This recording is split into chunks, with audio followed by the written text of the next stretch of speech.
Bienvenue dans On n'a jamais fait comme ça, le podcast qui révolutionne vos pratiques RH. Vous en avez marre des méthodes RH de notre siècle ? Vous cherchez des solutions concrètes qui fonctionnent vraiment ? Alors vous êtes au bon endroit. Dans chaque épisode, je vous dévoile les stratégies qui marchent, les innovations qui changent la donne et les témoignages de ceux qui osent faire différemment. Ah oui, je suis Florent Le Tourneur, fondateur de We Feel Good. Et depuis 2016, ma team et moi avons transformé la communication RH de plus de 150 entreprises et collectivités. Notre mission ? Vous donner les clés pour attirer les talents, fidéliser vos équipes et booster l'engagement. Alors, rendez-vous sur www.wefeelgoodrh.com ou contactez-moi directement sur LinkedIn. Je vous offre un audit gratuit de votre communication RH et je vous mets le lien dans la description de cet épisode. Profitez-en aussi pour vous abonner à ce podcast pour ne rater aucun épisode, bien entendu. Alors, prêt à révolutionner vos pratiques ? C'est parti et excellente écoute. Ce podcast existe grâce à Kellyo qui le sponsorise. Kellyo, l'éditeur qui propose tout ce dont les RH ont besoin dans une seule solution pour gérer les collaborateurs du recrutement à la paye. Pour les découvrir, kellyo.com/fr. Kellyo, K-E-L-I-O. Hello à toutes et à tous et bienvenue pour ce nouvel épisode de On n'a jamais fait comme ça. Alors aujourd'hui, je suis reçu par Alexandra Hamda dans ses locaux à Paris, dans un quartier hyper vivant près de Montmartre. Donc Alexandra est une DRH passionnée, engagée, qui pilote depuis près de 6 ans la stratégie RH d'Adveris, une agence digitale à taille humaine. Mais ce n'est pas tout. Alexandra est comme moi, elle est aussi podcasteuse, hôte du podcast Nouveau Prisme, que je vous recommande d'écouter, où elle explore les ressources humaines sous des angles innovants et inspirants. Et aujourd'hui, avec Alexandra, on va parler parentalité en entreprise, management, bien-être au travail. Préparez-vous à un échange riche en idées concrètes et activables. Comment vas-tu, Alexandra ? Écoute, ça va très bien. Merci de me recevoir, Florent. C'est un très grand honneur. C'est toi qui me reçois, parce que je suis chez toi. Dans tes chouettes locaux. Franchement, ouais. ils sont top. C'est un Paris assez sympa. Ouais, vraiment, c'est le cœur de Paris. Ouais. Le quartier, il est hyper vivant. Ils sont plutôt beaux, vos locaux. Ouais. Ça fait combien de temps vous êtes ici ? Écoute, on a déménagé il y a 1 an et demi. D'accord. Donc, on a tout refait pour faire en sorte que les locaux, en tout cas, s'inspirent de notre ADN sur des sujets de RSE, éco-conception. Donc, on a essayé de faire transparaître ça aussi dans les murs. En tout cas, d'accord. On a essayé. Ok. On fera une petite photo, donc les internautes pourront voir un peu l'intérieur, en tout cas, d'Adveris. Avant de rentrer dans le vif du sujet, dans le concret, est-ce que tu pourrais nous parler de ton parcours ? Ce qui t'a amené à être la DRH que tu es aujourd'hui au sein d'Adveris. Qu'est-ce que tu as fait avant ?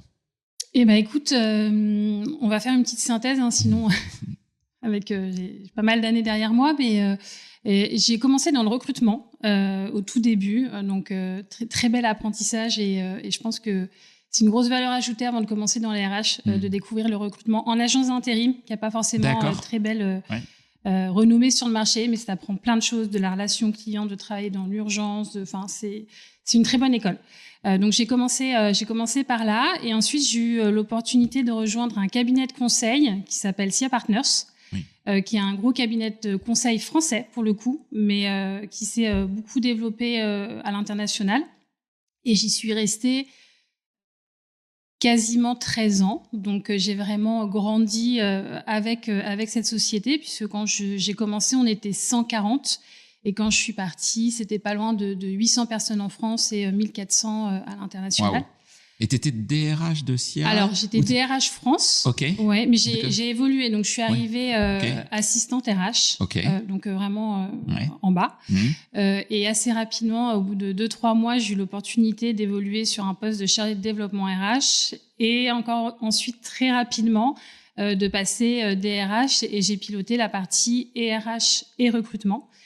Et la coordination de la mobilité internationale. Donc, l'objectif, c'était d'harmoniser des process avec des bureaux à l'étranger et de gérer tout ce qui était détachement, expatriation, VIE. Oui, parce que j'imagine qu'il y a des Français qui partaient à l'étranger, beaucoup. Peut-être des étrangers qui venaient en France, je ne sais pas trop. Mais... Alors, c'était plutôt dans l'autre sens, mais puisque le bureau était initialement français et petit à petit, ça s'est développé notamment via de la croissance externe à l'international. Donc, il y avait beaucoup aussi de départ sur l'étranger pour une question d'harmonisation de la culture d'entreprise et de tout harmoniser dans le cadre des rachats de croissance externe. Hein. Il y a un gros sujet de culture d'entreprise à harmoniser, donc il y a un gros boulot à faire.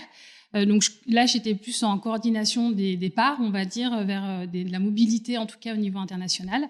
Et j'avais une équipe d'une dizaine de personnes à l'époque, et donc j'y suis restée, à peu près 13 ans. Et ensuite, j'ai fait un petit changement de vie, crise de la quarantaine, enfin pré-quarantaine, où ça devenait peut-être un petit peu trop gros pour moi. Et j'avais envie de me recentrer sur ce qui m'intéressait vraiment. Moi, j'aime bien partir d'une page blanche et construire. D'accord. Et c'est surtout pas perdre le lien avec les collaborateurs. Et là, j'avais l'impression de le perdre, en fait.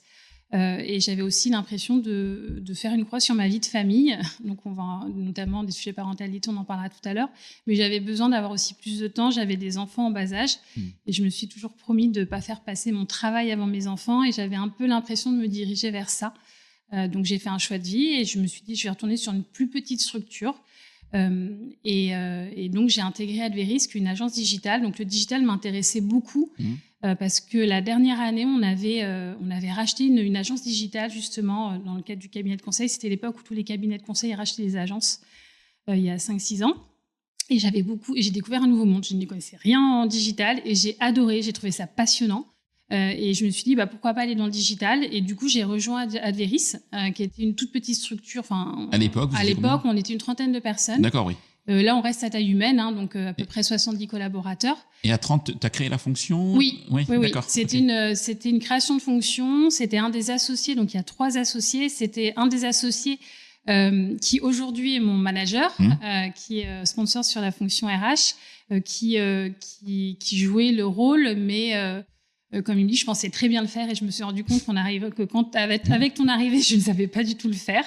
Et pour le coup, voilà, c'est sûr qu'être associé et DRH en même temps, c'est toujours un petit peu compliqué.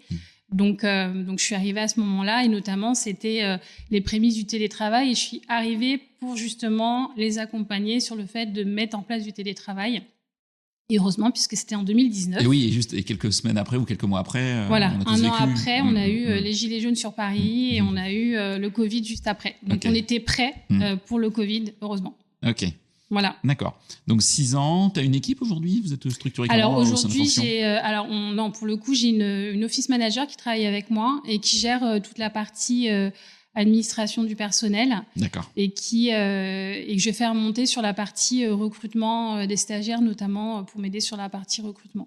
Donc là, je suis à la fois très sur de l'opérationnel, mais que j'adore, donc ça me va bien. Et aussi sur la partie plutôt stratégique, en accompagnement notamment beaucoup des managers et beaucoup du comité de direction, où je les aide sur tout mon retour d'expérience de grosses boîtes pour structurer et mettre des choses en place. Donc tu coaches ton manager un peu ? Je l'accompagne en très bonne intelligence. Ok. Comment est-ce que tu décrirais la culture d'Adveris, notamment en matière de bien-être au travail ? Alors, c'est un sujet qui est hyper intéressant parce que, donc, agence de communication, malheureusement, on subit, en tout cas, moi, j'ai l'impression de subir des comptes type Balance ton agency sur Instagram. Qui, pour le coup, c'est une très bonne chose parce que je pense que des pratiques dans beaucoup d'agences sont assez toxiques, voire plus. Et c'est une très bonne chose que ça existe. Mais pour le coup, ça fait très mauvaise presse, même pour les agences qui font bien le boulot. Donc, on a encore plus un enjeu de surcommuniquer sur ce qu'on fait, comment on le fait. Et moi, je suis un peu le porte-parole de l'agence, justement, depuis 2 ans. Je commence à prendre la parole sur LinkedIn. Parce qu'on a un vrai enjeu de montrer qu'il y a aussi des agences qui s'intéressent à leurs collaborateurs, qui mettent des sujets RH en place et qui ont vraiment une vraie volonté de bien-être au travail. Donc, pour le coup, je pense qu'on peut se différencier de beaucoup d'agences à ce niveau-là parce qu'on a un vrai intérêt pour les collaborateurs et c'est pas juste du bullshit pour voilà, il y a un vrai enjeu et ça a été un vrai investissement pour eux de me recruter à 30 collaborateurs. C'est ce que je leur dis tout le temps, vous vous rendez pas compte, mais vous avez un peu du sur-mesure au niveau RH parce que je suis très disponible pour eux, etc. C'est pas dans toutes les boîtes et ça a été un investissement pour eux très clairement de me recruter à 30 collaborateurs. Ça a été un vrai choix. Et au niveau culture d'entreprise, ce qui est chouette, c'est qu'on travaille avec des gens qui sont passionnés par le digital. C'est des équipes assez jeunes, tu vois, 30 ans en termes de moyenne d'âge, mais qui sont passionnés dans le quotidien. Il y a un très fort esprit d'équipe. Et pour moi, ça, c'est hyper important. Quand tu travailles dans une équipe à taille humaine, tu peux pas te permettre d'avoir des égos démesurés, des gens qui se tirent dans les pattes. C'est ultra toxique. Et tu peux pas fidéliser. Enfin, pour le coup... si tu veux faire un travail qui soit enrichissant au niveau RH, tu as besoin, en tout cas, moi, c'est ma conviction, d'avoir des équipes derrière qui suivent et un environnement qui soit sain. Sinon, tu vas pas y arriver. Et tu es là aussi pour être garant de cet environnement-là quand tu es RH. Ok. Alors, comme je le disais en intro, tu as aussi un podcast qui s'appelle Nouveau Prisme. C'est assez rare qu'une DRH crée son podcast. Pourquoi tu t'es lancé sur ce sujet et en quoi ce projet aussi nourrit ta vision, toi, ton rôle de DRH en fait? Alors déjà, j'aime toujours beaucoup le format podcast. J'en écoute beaucoup. J'ai découvert sur le tard, mais une fois que je m'y suis mise, je pense que je m'en suis... Enfin, j'en écoute énormément. Je dis pas ça parce que tu es là, mais t'es vraiment, je pense, la personne qui m'a inspirée pour le lancer. Je me revois encore au bord de la piscine en été en train d'écouter un épisode la première année que tu avais fait de récap de ce que tu avais fait, etc. Et je me suis dit, j'aime bien le format, j'aime bien l'idée de... Je sais pas réseauter. Et je me suis dit, je me trouve très isolée au niveau RH et je sais pas, je me vois pas aller sur LinkedIn, salut, on boit un verre, je sais pas faire. Je suis pas à l'aise dans les événements, il y a beaucoup de monde, c'est pas un truc où je suis ultra à l'aise. Et je me suis dit, j'ai une problématique, autant appeler un expert et puis échanger avec lui. Comme ça, moi, je vais apprendre des choses. Je vais aussi, ça va agrandir mon réseau. Et puis ensuite, je vais le mettre en ligne. Comme ça, d'autres DRH qui ont la même problématique que moi vont pouvoir s'en servir comme outil. Enfin, je me suis dit, je vais créer ma petite boîte à outils et je vais la partager. Sans ambition particulière. Et puis, j'ai mis 6 mois avant de me dire, j'y vais pas, syndrome de l'imposteur, etc. Et puis, au bout d'un moment, je me suis dit, écoute, j'y vais. Je vais contacter plusieurs personnes, un petit peu au hasard, qui m'inspirent, pas forcément dans le métier des RH. D'accord. Et le but, c'était de toujours ramener le sujet au management, à la communication, aux ressources humaines, au recrutement, mais parfois par le prisme d'autres métiers. Ok. D'où Nouveau Prisme. Et j'ai eu franchement la chance, je vais en parler, Pierre Monclos, qui m'a dit oui tout de suite, alors que j'avais sorti 0 épisode, et qui m'a fait confiance alors qu'on ne se connaissait pas particulièrement. On avait juste quelques échanges sur LinkedIn, et qui m'a dit oui pour me parler d'IA. Et du coup, ensuite, de fil en aiguille, tu arrives plus facilement à contacter des personnes et c'est chouette parce que tu rencontres des gens hyper sympas déjà dans ton métier et ça te fait grandir. Donc, c'est hyper chouette. Ah, c'est chouette. Et puis, connaissant un Pierre, je ne suis pas étonné. Oui. C'est quelqu'un qui aime partager et qui a des véritables valeurs. Ouais. Donc, c'est très, très chouette de sa part, effectivement, de t'avoir confié cette confiance du premier épisode. Il y a un épisode depuis, tu nous conseillerais d'écouter au-delà de celui de Pierre? Alors, je conseille forcément... Tous, oui, parce que tu vas te fâcher que personne. Voilà. Mais il y en a vraiment, personne n'écoute. Tu te dis, cet épisode... C'était le 3e avec Pierre. Mon préféré, je vais dire, c'est le premier. Ok. Avec Selma El Mouissi. On va peut-être en parler sûrement tout à l'heure, qui a créé le Parental Challenge. D'accord. C'était important pour moi de faire le premier épisode sur un sujet lié à la parentalité. Okay. Je mettais un point d'honneur à ce que ce soit sur la parentalité. J'en ai fait d'autres sur les sujets de parentalité entre-temps. Mais c'est une personne qui est brillante. C'est une ancienne consultante de chez SIA Partners, donc que je connaissais. Tu la connaissais, elle. Voilà. Okay. C'est une personne qui est brillante et qui a une dimension UX et qui nous a expliqué via son métier du UX comment elle a réussi à monter le Parental Challenge. Donc, hyper intéressant dans le contenu lié à la parentalité, mais aussi dans la démarche qu'elle a eue en termes de persona, de test utilisateur, comment elle a mis ça comment elle a utilisé sa propre expertise. On n'est pas obligé d'être RH pour faire avancer les sujets de parentalité. C'était le thème et c'est le premier épisode, donc c'est mon premier épisode, donc forcément ça m'a marqué. Et en plus, elle a été très sympa parce qu'elle était enceinte, elle allait presque accoucher quand on l'a fait, il faisait 40 degrés. Je l'avais fait en physique, ça n'a pas enregistré. On a dû refaire une deuxième prise et elle a été hyper compréhensive. Donc c'était le premier, j'ai un petit coup de cœur pour le premier. Ok. Eh ben, transition toute trouvée, on va parler parentalité. Pourquoi aujourd'hui, selon toi, tes convictions nous intéressent vraiment. Pourquoi la parentalité est devenue un enjeu clé aujourd'hui pour toutes les entreprises? C'est très clair. Aujourd'hui, le nerf de la guerre, on va se dire, c'est attractivité, engagement, productivité. Ça répond aux 3 problématiques.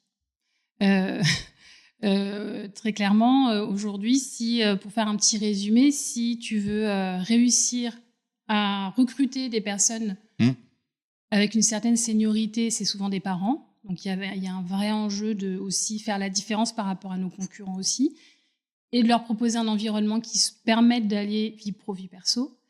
Quand je te parle de fidélisation aussi et d'engagement, je suis convaincue que quand tu permets aux collaborateurs d'évoluer dans un environnement qui est sain, qui leur permet d'avoir un équilibre vie pro, vie perso, vie familiale, ils seront d'autant plus engagés. Et productivité, si tu mets des choses en place pour qu'ils se sentent bien et tu leur évites la charge mentale, surtout aux mamans, c'est quand même beaucoup les femmes qui le portent, même si aujourd'hui beaucoup de pères sont engagés, ils seront plus productifs. Donc, c'est clé, on va pas se mentir. Et les générations, alors je suis très mauvaise, Z, Alpha, etc., qui arrivent aujourd'hui, qui sont sur le marché du travail, contrairement à des personnes comme moi qui ont plus de 40 ans, vont pas faire l'impasse sur leur vie familiale. Font pas l'impasse sur leur vie perso, mais le font encore moins sur leur vie familiale. Donc, si on veut demain les recruter, les fidéliser, une des clés pour moi est la parentalité. Ok. Et est-ce que tu vois encore en 2024-2025, l'année où on est, là, tu vois des évolutions sur ces sujets? Est-ce que tu vois pas de retour en arrière en tout état de cause? Alors, oui, non.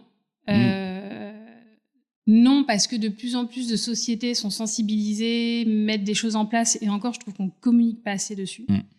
Et j'ai envie de te dire, oui, on fait un retour en arrière, parce que la clé de la parentalité, pour moi, c'est la flexibilité. Et quand je vois plein de sociétés, des grosses sociétés, Ubisoft & Co, etc., je sais dont tu vas me parler, qui reviennent en arrière sur le télétravail, pour moi, c'est quand même problématique. Parce que aujourd'hui, le télétravail, ça permet...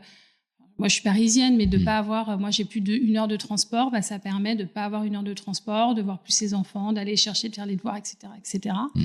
Demain, si tu enlèves ça, moi, demain, je ne me vois plus travailler dans une société qui me proposera pas du télétravail. Moi, c'est inconcevable.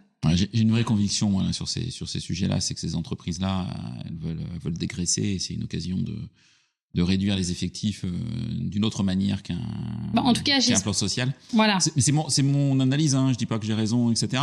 Mais en tout cas, c'est comme ça que je le ressens. Après, je pense que tu as encore beaucoup de dirigeants qui ont été sur le télétravail parce que c'était, entre guillemets, une mode et pas pour eux, et pas un vrai changement du monde du travail. Parce qu'il y a eu ou contraint, et qui restent persuadés que ça leur fait perdre de l'argent. Il y en a encore beaucoup, et qui se disent, ok, là maintenant c'est bon, ça part dans le sens inverse, hop, je vais diminuer le télétravail ou arrêter, etc. Ok. Du coup, concrètement, vous faites quoi, vous, chez Adveris, en termes de parentalité? Alors, c'est mon cheval de bataille. Ouais. Alors, qu'est-ce que tu as réussi à faire, et peut-être que ce que tu aimerais faire, que tu n'as pas peut-être encore réussi à mettre en place, ou dans tes projets en tout cas? Ouais. Déjà, ce qu'il faut savoir, c'est que sans ta direction, tu feras rien. On en parlait tout à l'heure. Si tu n'as pas derrière ta direction qui est convaincue du sujet, ça sera compliqué de mettre des choses en place. Et il ne faut pas non plus... ça, je le dis parce que beaucoup sur LinkedIn, sur tout ce que tu veux, tu vois beaucoup d'injonctions de yaka faucon, et ça peut être ultra anxiogène. Et un projet comme ça peut être un projet parfois qui peut être long et lourd quand on est dans des plus petites structures. Donc, faut pas se dire je vais tout mettre en place tout de suite parce que tu vas aller droit dans le mur. Donc, c'est pas déjà la bonne tactique à avoir, à mon sens. Vaut mieux y aller progressivement, mais sûrement, et mettre des choses en place. Moi, ma politique parentalité, je la fais évoluer tous les ans, quasiment. D'accord. Donc, c'est vraiment progressif avec des nouvelles choses. Elle vit, voilà. Concrètement, oui. Donc déjà, quand je suis arrivée chez Adveris pour mettre en place le sujet du télétravail, donc, qui pour moi, comme je te disais, c'est quand même la clé de la flexibilité. Donc on a mis ça en place. Bon, après on a eu le Covid, etc. Donc il a fallu gérer nos urgences. Les équipes étaient assez juniors quand je suis arrivée. Les managers étaient très juniors et on avait un besoin d'attractivité vers des profils plus seniors. Et ce que je leur ai expliqué, c'est que si on voulait recruter des personnes plus seniors, il fallait à un moment donné faire la différence avec nos concurrents sur les sujets de parentalité, parce que les personnes plus seniors ont des enfants. Beaucoup d'entreprises vont dire bah oui, mais moi j'ai que des juniors, donc la parentalité ça va pas leur parler. J'ai envie de leur dire non, parce que justement ils vont se projeter. Demain il y en a peut-être qui ont envie d'avoir des enfants et vous le savez pas, et il y en a qui demain seront parents ou ont envie d'être parents et vont pouvoir se projeter et avoir des rôles modèles. Donc c'est important qu'ils puissent se projeter dans un environnement où on fait des choses, où ils savent que voilà, s'il y a une vraie prise d'écoute sur le sujet, il y a une formation des managers, etc. Donc, c'est ultra important. Donc, une fois qu'on a convaincu sa direction, déjà, premier sujet. Ensuite, il y a l'autre sujet qui est de se dire, je ne vais pas faire des choses sur la parentalité pour me faire plaisir, mais je vais vraiment réussir à identifier les besoins. Il y a le sujet action, perception. Et si tu fais des choses et que ce n'est pas perçu de la bonne façon, ça ne sert à rien non plus. Donc, c'est vraiment prendre le temps d'être à l'écoute de tes collaborateurs, des besoins. Donc, une fois que tu as réussi à identifier les premiers sujets, moi, je suis déjà partie sur un truc tout bête, mais indispensable, c'est que j'ai fait un guide de la parentalité. Et pour ça, je me suis servie du Parental Challenge. Donc, si je dois partager une ressource, notamment coécrit, co-construit par Selma El Mouissi et Judith Aquin, qui ont fait un gros travail il y a plusieurs années et qui... en open source, partage tous les sujets de parentalité, que ce soit de l'annonce de la parentalité, c'est très large la parentalité, jusqu'à la PMA, l'adoption, l'IVG, la fausse couche, tous ces sujets-là, le congé second parent, enfin voilà. Donc il y a des thématiques. Sur les thématiques, il y a le contexte qui t'explique qu'est-ce que c'est, ce que dit la loi et ce que font plusieurs entreprises. Donc elles ont fait un gros benchmark. Et sur ces entreprises-là, tu vas avoir des entreprises qui ont un gros budget jusqu'aux entreprises qui ont moins de budget. Et sur ces typologies d'entreprises, en fonction de là où tu te situes, des idées de choses à mettre en place. Donc déjà, ça t'enlève un gros boulot de contexte, ce que dit la loi, et toi, ce que tu as à faire, grosso modo, c'est ce que dit ta convention collective. Et après, tu budgètes ce que tu es en capacité de faire sur chaque thématique. Oui, tout le monde n'a pas les budgets de grands groupes, etc. Moi, je n'avais pas le budget de grands groupes. Voilà, mais pour autant, logique. On a commencé à mettre des places en crèche. On a mis en place des congés fausses couches avant que la convention collective Syntec, qui était quand même précurseur sur le sujet, les mette en place. On a mis des congés aussi IVG en place. Donc...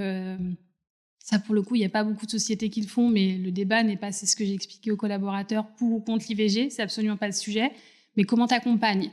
On a aligné les droits sur le congé second parent. Il y a des jours enfants malades, il y a une prise en charge. Pour le coup, les collaborateurs ne payent pas de mutuelle pour leurs enfants. Et il y a surtout un gros sujet de formation des managers sur les sujets de parentalité, sur les risques psychosociaux.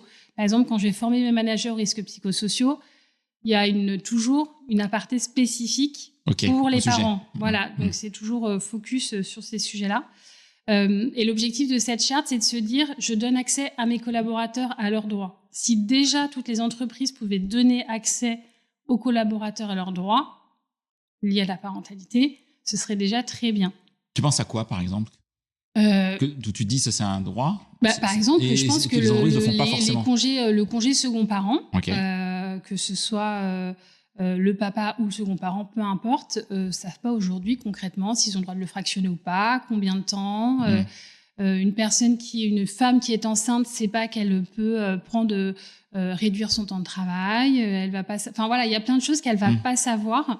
Puis c'est spécifique parce que tu as la loi, tu as ta convention collective, les collaborateurs, la convention collective, ça va pas leur parler en fait. Même si elle est affichée, même si ils ont accès, personne ne la lit. Non, personne ne la lit. Donc, et puis il suffit que tu aies plusieurs conventions collectives dans ta boîte et là tu les perds. Enfin, tu vois, c'est...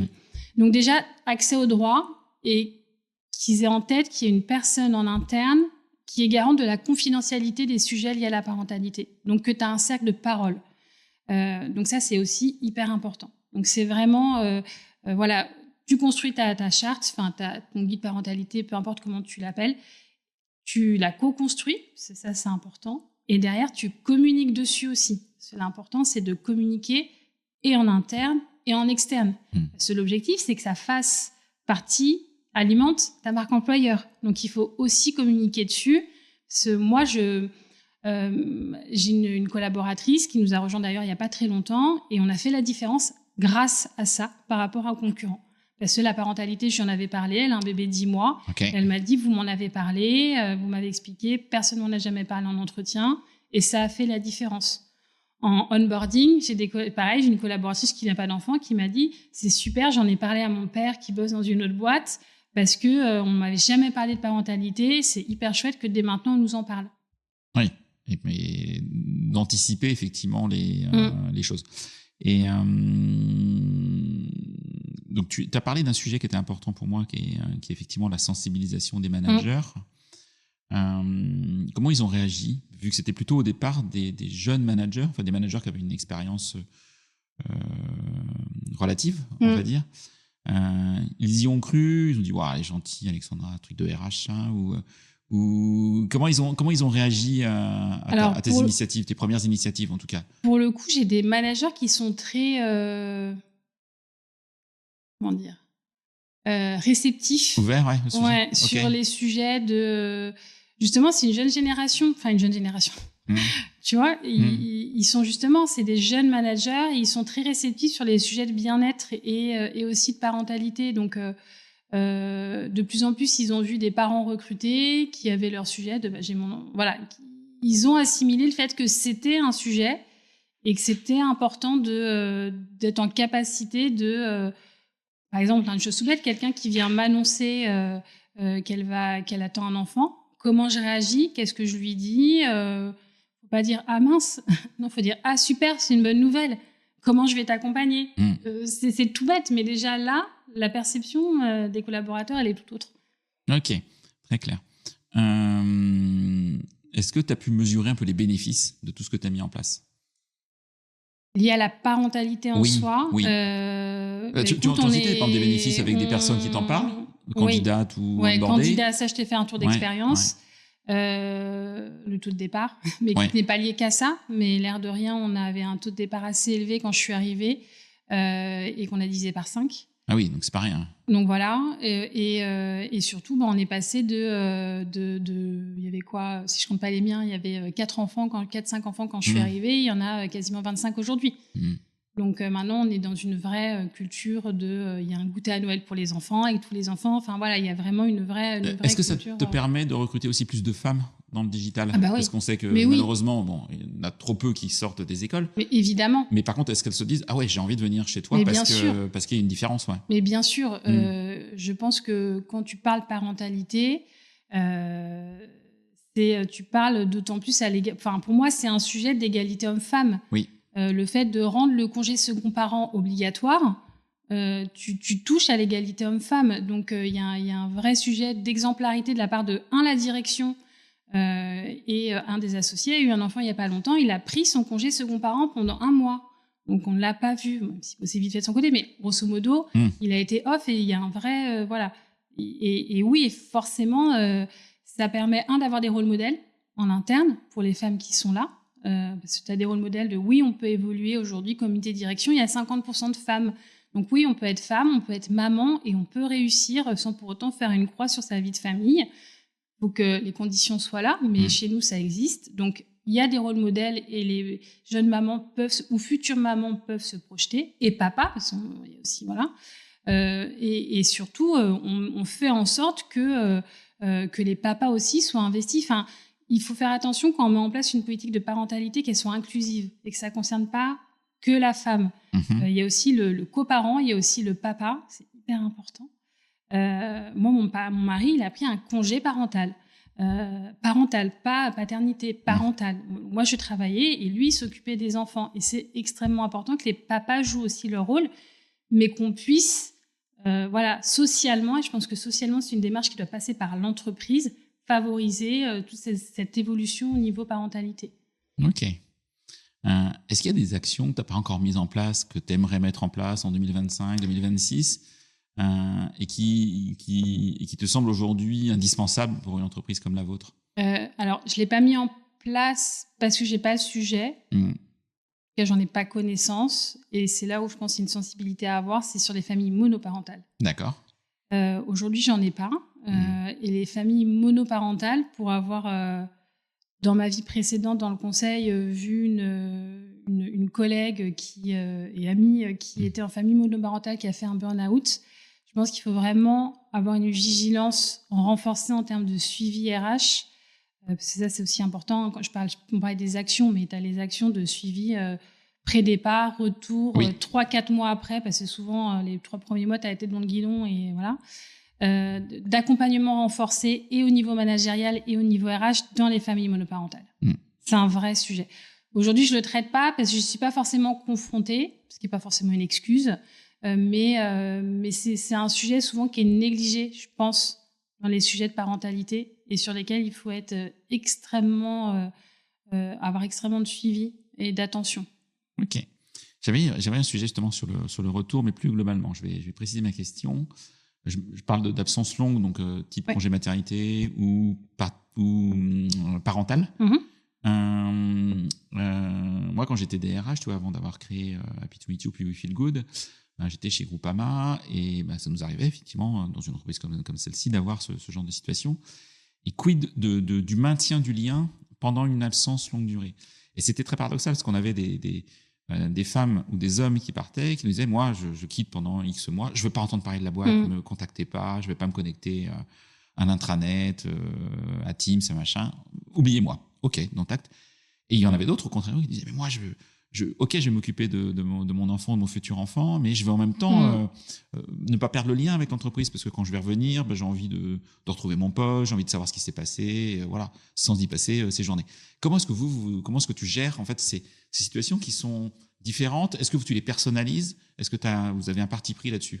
Alors, moi, j'ai quand même un parti pris de dire, quand tu pars en congé second parent ou en congé maternité, on ne te dérange pas. Ok. Déjà, c'est une parenthèse de vie qui est ultra importante, donc tu ne déranges pas le collaborateur. Maintenant, je te parlais d'entretien de pré-départ en congé maternité, qui est un entretien RH que moi je fais, et là justement je questionne le collaborateur. Déjà, je l'informe du congé parental, si elle a ses droits, comment elle peut les prendre, enfin, je donne déjà toutes les informations pour la suite et qu'elle l'ait en tête. Et c'est surtout, je lui explique comment tu veux faire pendant ton congé parental. Moi, mon leitmotiv, c'est on ne t'appelle pas. Maintenant, est-ce que tu veux être au courant de, je sais pas, s'il y a des arrivées dans ton pôle expertise, si tu vois, j'avais écouté un épisode de podcast avec la DRH de Mazars. Qui en parlait, qui en parlait justement et qui disait, elle, pendant son congé, alors je crois qu'elle a 3 enfants, je sais pas trop, mais elle voulait pas être complètement coupée et elle aimait pas ces injonctions de dire, mais tu dois complètement couper et, t'es pas une bonne mère si tu veux continuer à avoir le lien. Mais c'est juste, je trouve ça horrible en fait.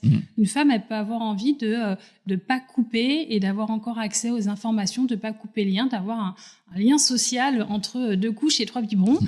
C'est complètement honorable. Chacun vit sa maternité comme elle le souhaite. On n'a pas à lui imposer. Donc, c'est important de poser la question. D'accord. Ok.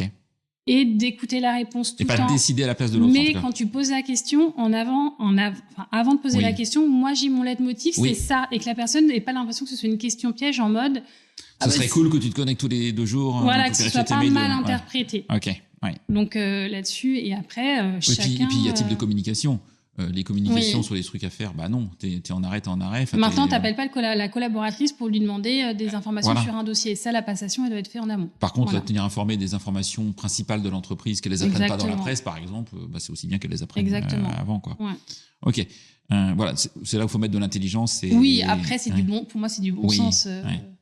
Oui, mais c'est pas toujours le cas. Oui, mais parce que des process, parce que des règles. Parce que le ou la DRH n'a pas eu ce vécu-là et donc le ressent pas comme tel. Voilà. C'est pour ça que tu vois, moi j'avais eu ce sujet-là, j'ai trouvé que c'était important. Et tu parlais du retour du coup aussi. Tu fais un entretien donc avant de partir. Oui. Est-ce que tu systématises aussi l'entretien au retour? Toi ou le manager ou les deux? Non, moi. Enfin oui, le manager, mais moi au niveau juste RH, oui. Okay. En retour, pour parler de tout bêtement aussi ce qui est administratif, mutuelle, etc., si ça n'a pas été fait en amont, voilà. Crèche quand il y a des besoins ou des choses comme ça. Mais ça, c'est vu avant. Décomplexer sur les impératifs horaires. Oui, ok. Parce qu'on parle charge mentale, santé mentale. La maman, il y a de la santé mentale, quand tu l'annonces, faut pas le montrer, faut pas montrer que tu es malade, faut pas montrer que tu es fatigué. Quand tu es ton gros ventre et que tu dois faire 1 heure de transport et que c'est compliqué, quand tu reviens, les modes de garde, c'est souvent la femme quand même qui subit ça, et c'est important d'alléger, de vigiler sur la santé mentale. Donc je le fais au retour, je décomplexifie sur les horaires. Je décomplexifie aussi sur le fait l'enfant est malade. Souvent quand ils sont petits, ils sont malades, ils sont malades quoi. Donc tu as le droit à des jours enfants malades, voilà. Okay. Et ensuite et ça je l'ai fait parce que moi je me suis rendu compte quand j'ai eu mes propres enfants, il faut au moins 3-4 mois pour avoir ta routine. Ton organisation logistique. Les 3 premiers mois, tu es en mode tu fais comme tu peux. Et c'est au bout de 3-4 mois où la personne commence, si y a des risques de burn-out ou de choses comme ça, c'est au bout de 3-4 mois que tu commences à avoir les premiers signaux. Donc, j'en fais un après, a posteriori. Et l'erreur que j'ai faite, c'est que je le faisais pour les mamans. Et il y a peu de temps, je me suis rendu compte que je le faisais pas pour les papas. Et j'ai eu un souci. Je me suis rendu compte qu'un papa était en difficulté, a fait une dépression post-partum, en fait. Et je me suis rendu compte que je ne faisais pas ces entretiens pour les papas. Et c'était une personne en plus qui était en remote. Donc, voilà. Et là, je me suis dit, ok, bon là, il y a un trou dans la raquette. Il y a un trou dans la raquette. Et du coup, maintenant, je le fais systématiquement aussi pour les hommes. Ok. Bon, après, learning by doing, hein, mais... Oui. Non, mais on est tous pareils. Mais c'est pour ça qu'il faut toujours bien penser aussi à inclure le papa. Ouais. Et justement, sur le congé paternité, aujourd'hui, qui est relativement... Alors, il a été augmenté, mais il est relativement court. Tu penses qu'il est suffisant, toi ou je te parle une position juridique, je te parle une position plus là, effectivement RH, mais est-ce que tu penses que que ce serait normal quelque part que le papa il s'arrête à peu près autant que la maman pendant Alors, je pense que forcément au niveau familial, j'ai envie de te dire oui. Ouais. Et je te dis aussi oui pour la discrimination homme-femme à l'embauche. Ok. Si tu partais du principe que le papa s'absenterait autant de temps que la maman, les recruteurs ou les recruteurs, mais en tout cas les dirigeants se diront pas non, je veux pas de femme, elle va tomber enceinte. Okay. Puisque tu pars du principe que s'il y a un enfant, le papa aussi va s'absenter. Oui. Donc, okay. Voilà. Donc, pour ce principe-là d'égalité homme-femme, qui me tient particulièrement à cœur aussi, non, mais c'est intéressant. Je te dirais oui, ce serait important. Alors, ça va sur un autre terrain de jeu. Parce que je l'ai entendu, tu vois, d'un RH dans une autre entreprise qui m'a dit, moi ça m'avait choqué, mais tu vois, pour moi en parentalité, je vais pas mettre grand-chose parce que je trouve que ça crée des inégalités entre les salariés qui sont parents et les salariés qui ne sont pas parents. Et donc on passe beaucoup de temps sur les salariés qui sont parents. J'avais été un peu surpris, tu vois, de ce genre de raisonnement, mais néanmoins, voilà, les opinions sont variées. T'en penses quoi, toi, concrètement ? Est-ce qu'un jour, des salariés que tu as qui sont pas parents sont dit toi, on te dit, moi j'ai rien parce que j'ai pas d'enfant? Non, j'ai pas eu. En tout cas, ça m'est pas remonté. Tu vois, quand tu mets en place des solutions de crèche, par exemple, qui ont un coût pour l'employeur. Oui, mais après on fait aussi autre chose. Tu veux, par exemple, tu vois, je vais dire un truc tout bête. On a un budget happiness, d'activité. Souvent, les activités, ça va être le soir, etc. Souvent, quand t'es parent, tu peux pas, quoi. Tu dois aller chercher tes enfants, et c'est souvent ceux qui n'ont pas d'enfants qui en profitent. Ce qui n'est pas faux. Voilà. C'est un exemple parmi d'autres, si tu veux, mais c'est une réalité. Et puis, tes jeunes collaborateurs d'aujourd'hui sont tes parents de demain, donc ils en profiteront aussi à un moment donné. Et puis, si j'ai envie de te dire, ils pensent comme ça, c'est que les collaborateurs, ils ont peut-être c'est pas une très bonne mentalité non plus. On n'est pas là pour un point de plus et un point de moins. Par contre, tu vois, j'ai mon manager, notamment un associé, cette année me disait, écoute, on a fait beaucoup de choses ces dernières années pour la parentalité, et il a bien fait de m'alerter parce que moi je suis parentalité, mais ce serait bien aussi de penser aux autres collaborateurs. Et on part du principe que tous les ans on essaye de financer, budgéter de nouveautés RH. D'accord, voilà. Ok. Un peu notre truc, on se dit tous les ans on fait et moi cette année je voulais absolument, suite à un podcast que j'ai fait sur comment mieux accompagner le deuil, de mieux accompagner justement les deuils de personnes très proches. Tu as besoin de plus de temps que de 3 jours. Oui, que le truc de la convention collective. Ouais. Donc de mieux accompagner le deuil, notamment, c'était un des sujets. Et puis, je n'étais pas très out of the box. Il me dit, écoute, il y a beaucoup de collaborateurs chez nous qui ont des animaux. Des chiens, des chats, etc. Ce qui n'est pas forcément mon cas, donc je ne suis pas forcément très... Voilà, j'étais pas... Et il m'a dit, ce serait bien aussi qu'on prévoie un jour de deuil quand tu perds ton animal de compagnie. Et parce qu'il y a beaucoup de collaborateurs qui n'ont pas d'enfants, mais qui ont des chiens et des chats. Et là, on va toucher aussi un grand nombre. Et voilà. Et puis, en plus, tu as des démarches à réaliser, etc. Oui. Donc, tu as un jeu d'équilibre de dire il faut aussi penser aux autres collaborateurs. Maintenant, voilà, quand tu mets en place de la flexibilité pour la parentalité, la flexibilité, tout le monde y participe. Je pense que quand tu es jeune et que tu veux aller à ta salle de sport ou sortir avec tes potes, tu es content de finir plus tôt, tu es content qu'il n'y ait pas une réunion qui te tombe dessus à 19h. Oui. Donc tout le monde en profite, je pense, aussi des actions qu'on fait. D'ailleurs, vous avez mis des sujets sur les réunions ? Oui. Le soir, oui. C'est quoi l'heure la plus tardive potentiellement ? Déjà, on fait en sorte que tout ce qui est formation, séminaire, etc., pas pendant les vacances scolaires, c'est la base. Ouais. Et les réunions, alors c'est pas après 17h30. Et généralement, c'est pas... Mais après, on est à Paris, et c'est pas avant 9h30, souvent. Oui. Parce que il suffit que tu aies 1 heure de transport, l'école 8h30, le temps que tu arrives, il est 9h30. Ouais, mais je te rassure, moi j'habite en province, l'école elle commence à peu près à la même heure qu'à Paris, tu vois. On a moins de temps de transport éventuellement, mais voilà. Oui, sur les réunions, et puis on est vigilant là-dessus. Et j'ai un CSE qui est assez actif sur la déconnexion, en tout cas, qui nous impulse beaucoup de choses pour qu'on cadre bien ça. Y compris dans une boîte 100% digitale, dont c'est le métier, quoi. Oui. Donc c'est vraiment le... Oui, mais c'est pas parce que tu es dans le digital que tu es obligé de te connecter à 22h pour répondre à tes mails. Non. Non, et puis sujet, c'est te connecter et envoyer un mail à 22h, ce qui est encore pire. Donc aujourd'hui, les outils, en plus, si tant que tu te connectes, à 22h, tu peux l'envoyer, le faire partir à 9h le matin. J'ai un des associés qui travaille très tard le soir, il l'a bien entendu, il programme. Alors par contre... on va recevoir ces mails à 9h, mais on sait qu'il l'avait envoyé tard. Oui, mais toi tu l'as pas reçu psychologiquement. Voilà, toi, tu l'as pas reçu et tu ne te sens pas dans l'obligation d'y répondre. Voilà. Ce qui est quand même important. Ce qui est quand même important, et puis qui est pas top, tu vois. Je sais pas, tu vois, t'as forcément une partie de tes collaborateurs d'Adveris qui sont en contact avec des clients, d'autres peut-être pas, enfin voilà. Mais même envoyer à tes clients des messages à pas d'heure, quel signal tu donnes ? Enfin, c'est pas top. C'est pareil, moi, tu vois, des candidats, si je suis amenée à faire du sourcing à 18h30, j'ai pas envie d'envoyer un candidat qui reçoit un mail de toi à 18h30. Moi, ça m'est arrivé où on m'envoyait, quand j'étais candidate, des mails, la chargée de recrutement à 19h. Je me dis, ok, donc du coup, ça veut dire que 19h, ils sont encore en train de bosser. Et encore, c'est 19h. Il y a eu un post sur LinkedIn cette semaine d'une candidate à je ne sais quel poste, qui se plaignait d'avoir candidaté le dimanche matin, le dimanche après-midi, qui a reçu une réponse négative d'une entreprise en disant mais en fait c'est un robot qui a lu mon CV et il n'y a jamais personne en fait qui l'a lu. Et il y a des recruteurs qui ont réagi en disant mais si moi aussi je le fais, le connaître le dimanche après-midi, mais non, parce qu'on voit une réponse négative le dimanche après-midi, l'effet c'est que le candidat ou la candidate elle pense il bosse le week-end, donc soit il bosse le week-end, soit c'est une IA quelconque qui répond, et donc en fait bonjour le côté humain du recrutement. Donc je pense que c'est aussi du bon sens en fait, mais qu'on a un peu perdu ou que les outils nous font perdre. C'est dans ton rôle au niveau RH de resensibiliser tout le monde sur ces sujets-là. Donc, Ok. Au-delà d'Adveris, tu connais des entreprises qui t'inspirent sur ce qu'elles font en termes de parentalité, où tu te dis waouh, que ce soit en France ou ailleurs d'ailleurs. Je vais en citer une, mais pour moi, voilà. Chaudot, donc tu as reçu Laurie. Voilà, il y a sur un épisode justement. Oui, la directrice générale de Chaudot. De Chaudot, et Jonathan aussi qui ont mis pas mal de choses. C'est une ESN, donc c'est assez parlant pour qu'on en parle, parce que les ESN déjà c'est très masculin.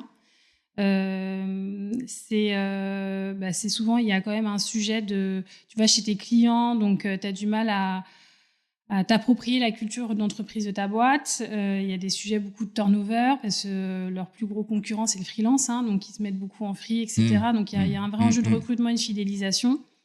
Et ils ont mis, je pense qu'ils sont je pense que c'est la boîte la plus précurseur, en tout cas que j'ai en tête, parce que c'est pas non plus une boîte où ils sont 500. Mais non, c'est ça qui est intéressant. C'est pas, je sais pas combien ils sont. Parce que L'Oréal, par exemple, fait beaucoup de choses, mais oui, L'Oréal, c'est un énorme groupe. T'as une équipe, t'as du budget derrière, donc je sais pas que c'est plus simple, mais t'as quand même la possibilité de mettre des choses en place. Shodo, je crois qu'ils sont un petit peu plus grands que vous, mais c'est pas non plus. Oui, c'est pas énorme. Humaine, tu vois, tout à fait. Ouais. Et pour le coup, ils ont mis énormément de choses en place, que ce soit sur la parentalité, comme voilà, sur la sororité, comme ils appellent ça, mais énormément de choses. Je trouve qu'ils sont assez exemplaires. Et pour le coup, si des personnes veulent s'inspirer, il y a leur blog. Oui, et 100% transparence. Oui, et il y a énormément de podcasts. Alors, Laurie, on n'a pas fait beaucoup. Je pense que c'était un des seuls podcasts que j'ai entendu avec elle. Mais Jonathan en a fait beaucoup. Ouais, Jonathan, il a son propre podcast aussi. Exact. Voilà. Mais je pense que c'est vraiment une société dont il faut s'inspirer. Pour moi, c'est l'entreprise, ils ont tout compris, quoi. C'est l'entreprise de demain. C'est clairement, et moi, il m'inspire beaucoup. Hein, ils ont poussé les choses très loin. Ouais, et sur pas mal de sujets d'ailleurs, même au-delà de la parentalité, sur la rémunération, de la formation, du télétravail, etc. Et néanmoins, et comme il le dit, parce que souvent il a été décrié au départ par ses compétiteurs, surtout qui disaient ouais, c'est gentil, mais ça marchera pas, puis tu vas pas être rentable, machin. Ben, la boîte elle tourne très bien, elle est ultra rentable, et ça n'empêche pas d'avancer en fait. Donc, et il attire. Et je crois qu'ils ont augmenté de 15%, je crois, leur nombre de recrutements de femmes dans la tech. C'est même un peu plus que ça. Un peu plus, j'ai écouté les chiffres, mais voilà. Donc, ça les a beaucoup aidés en tout cas. Oui. Donc et à fidéliser. Parce que comme tu disais, voilà, leur concurrence, ça peut être les clients ou les freelances. Fidélisation, engagement, productivité. Enfin, s'il y a 4 mots pour convaincre un comité de direction. Donc, ok. Très très clair. Si tu pouvais toi réécrire le code du travail sur la parentalité, il y a un truc que tu voudrais changer? Si tu avais le droit d'appeler François là pour lui dire tiens on change un truc. Alors, François c'est le Premier ministre du moment. Ce sera peut-être pas moment, ce sera pas. Voilà, c'est pour ça que je dis du moment. Dans 2 mois, ce sera peut-être pas le cas. Oui, moi je trouve que très clairement aujourd'hui le congé maternité il est pas assez long. Ouais. T'as 16 semaines, tu laisses son bébé à la crèche, il a 2 mois et demi. C'est un crève-cœur, c'est horrible quand tu es une maman. C'est clairement pas assez long. Et pour l'égalité homme-femme, on en parlait tout à l'heure, c'est l'alignement des droits entre les hommes et les femmes pour qu'il n'y ait plus de discrimination à l'embauche. Ça, ce serait, ça, je pense que c'est les 2 choses qu'il faudrait faire. Si tu avais ce pouvoir magique. C'est ça, une petite baguette. De réécrire quelques lignes de ce pavé qu'est le code du travail. Ce serait déjà pas mal. Ce sera déjà chouette. Très clair. Est-ce qu'il y a des questions que je t'ai pas posées, que je t'aurais aimé que je te pose, Alexandra? Des sujets qu'on n'a pas abordés et tu aurais aimé en parler parce que ça te tient à cœur Non, je voulais parler du sujet. Je me suis dit, si tu m'en parles pas, je t'en parlerai. C'est les familles monoparentales. Vraiment, je réinsiste dessus parce que je pense que c'est un vrai enjeu. Et on n'en a peut-être pas assez parlé, mais la communication sur les sujets parentalité, c'est hyper important. Enfin, le fait de ce soit pas un sujet tabou. Là, tu parles de com interne. De com interne et oui, surtout en premier lieu com interne. Enfin, après, tant mieux, tu communiques en externe, mais si tu fais rien en interne, ça sert à rien de communiquer. Enfin, c'est de la marque, tu connais. Hein. Mais oui, en interne, c'est communiquer sur ce que tu fais. C'est extrêmement important et surtout, ça ne doit pas rester figé, ta politique de parentalité. Tu dois toujours la challenger, ça doit être vivant parce que les besoins de tes équipes bougent. Donc, il ne faut pas dire « Ok, j'ai mis en place, j'y touche plus ». C'est important de la faire vivre, de réajuster si tu vois que ça ne va pas, qu'il y a des trous dans la raquette, comme j'ai pu dire tout à l'heure. Voilà, il y a des choses que tu n'as peut-être pas vues, tu as l'impression que ça va être effet waouh, alors qu'en fait, la perception, elle n'est pas là. Voilà, de toujours questionner, challenger, remettre en question, hyper important. Ouais, je pense que ça, c'est important. Tu vois, moi, c'est ce que je dis toujours à mes clients lors des conférences, etc. Et la communication qui est une conséquence de la marque employeur, voilà, c'est dire ce que l'on fait, faire ce que l'on dit. Faut pas chercher plus loin en fait. Tu fais des choses, tu en parles parce que c'est même pas su des fois dans ta boîte. Et par contre, ce que tu communiques, tu le fais vraiment quoi. Bah oui. Arrêtez de surcommuniquer aussi parce que entre la sous-communication et la surcommunication, c'est là où le bas blesse en fait. Et moi, je vois trop d'entreprises qui sous-communiquent en interne et surcommuniquent en externe. Et non. C'est déstabilisant pour les collaborateurs. Tu vois, t'en parlais avec Christelle dans l'épisode des Christelle de Bénévono. Oui. qui disait que justement, il y avait le savoir-être, le savoir-faire et le faire savoir. Et le faire savoir, aujourd'hui, quand on est RH, on n'est pas forcément bon, je pense, sur ne pas être une boîte noire et communiquer sur ce qu'on fait, pourquoi on le fait, comment on le fait. Non, parce que c'est pas une fonction historiquement, on nous a beaucoup appris à communiquer. Oui, c'est ça. Et puis souvent, t'as pas ta place dans le codir non plus. Et voilà, donc il y a un vrai enjeu d'expliquer toujours sur quoi tu travailles, de mettre en avant les projets sur lesquels tu bosses, de co-construire, extrêmement important. Voilà. Ok, très clair. Est-ce qu'il y a une anecdote pro que tu pourrais nous raconter? Quelque chose que tu n'as encore jamais dit à personne, que tu n'as pas dit à un micro? Qui t'est arrivé? Alors ici ou je pense dans ton passé? Pour le coup, je pense que je ne l'ai jamais raconté, mis à part à mon mari. Je pense que personne... tu vois, tout à l'heure, on parlait de sujets tabous, d'avoir un espace de parole, que ce soit pas... Voilà, que les gens se sentent à l'aise pour en parler. Alors, c'était il y a longtemps, mon premier fils a 13 ans, donc c'était il y a 13 ans maintenant. Je travaillais dans un gros cabinet de conseil. Mon manager direct était le président de la boîte. Et je devais lui annoncer que j'étais enceinte. Et on n'en parlait pas du tout. Et dans le conseil, c'est quand même un milieu où tu bosses beaucoup, où souvent, quand t'es une femme, t'as une nounou, puis une babysitter, puis tu vois pas tes gamins, quoi, en gros. Enfin, je caricature, mais c'est quand même un petit peu comme ça. Et donc, pour lui annoncer que j'étais enceinte, je me suis dit, je vais lui envoyer un mail, je vais lui dire à telle heure, j'ai besoin de te voir, c'est extrêmement urgent, à 8h le matin.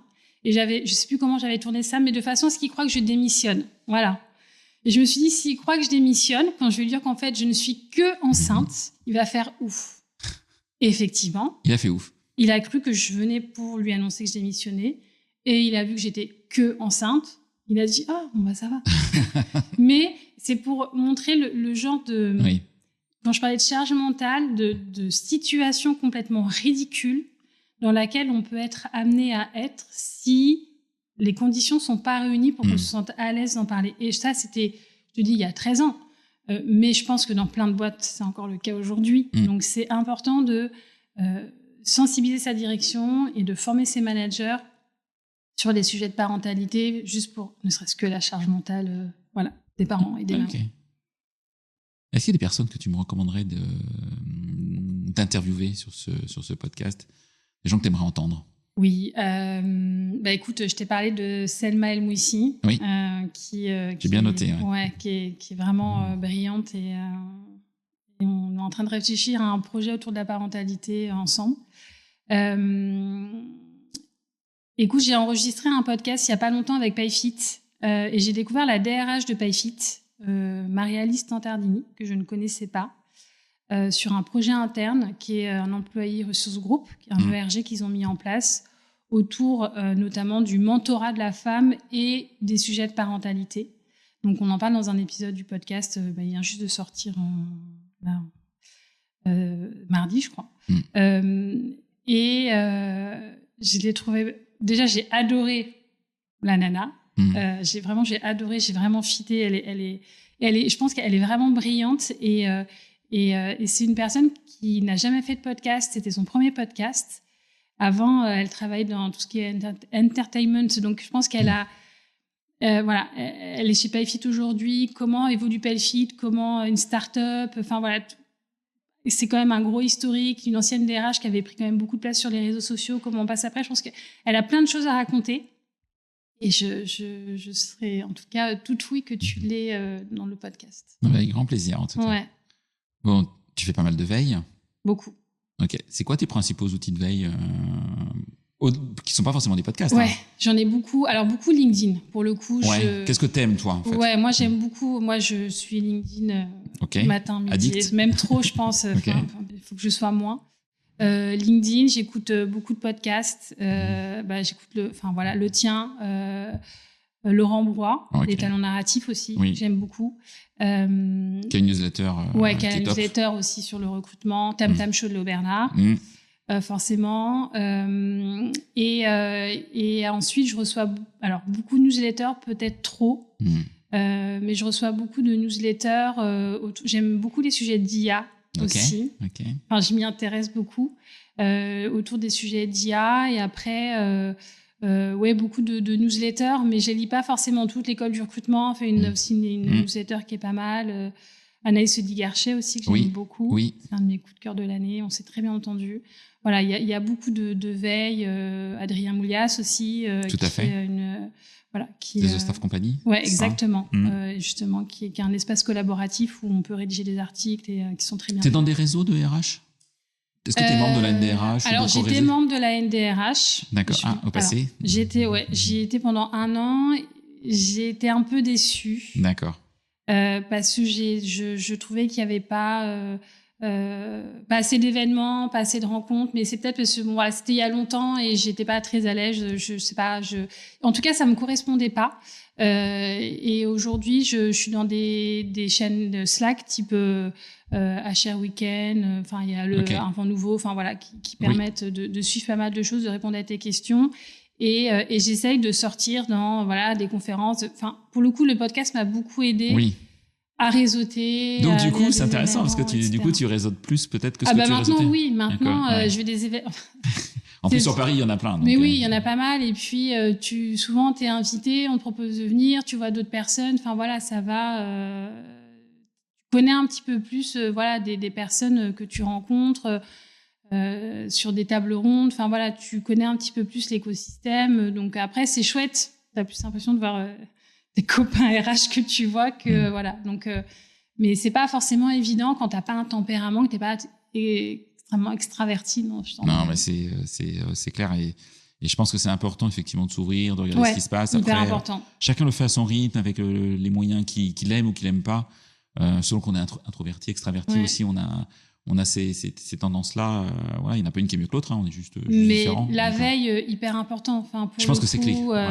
Moi, je l'ai fait assez tardivement dans ma carrière. Je regrette. Enfin, c'est vraiment un vrai sujet, la veille. Ça, c'est vraiment. Enfin, moi, je pense que c'est une clé. S'inspirer des autres.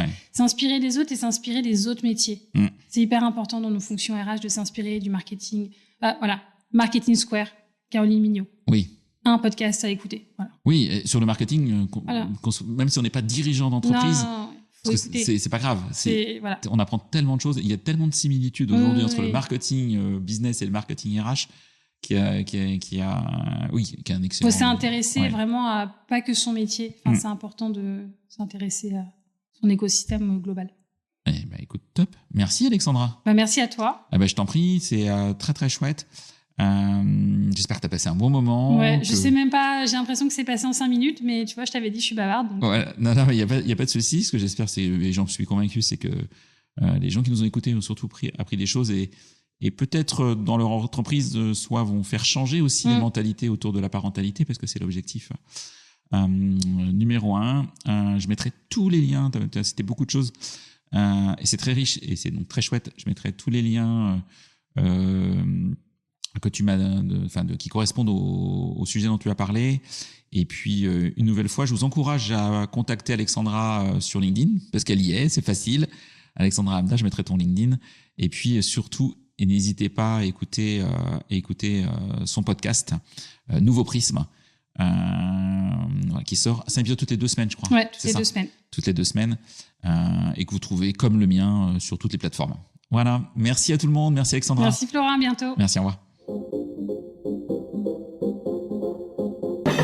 C'est terminé pour ce bel épisode.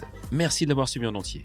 Pour ne pas rater le prochain, d'ailleurs je prépare plein de chouettes entretiens pour ces prochaines semaines, abonnez-vous à On n'a jamais fait comme ça. C'est le bouton Suivre sur Apple Podcast ou s'abonner simplement sur Spotify. N'hésitez pas également à mettre 5 étoiles si vous avez apprécié ce podcast et à me contacter via LinkedIn pour tout commentaire ou toute suggestion d'invité. À bientôt.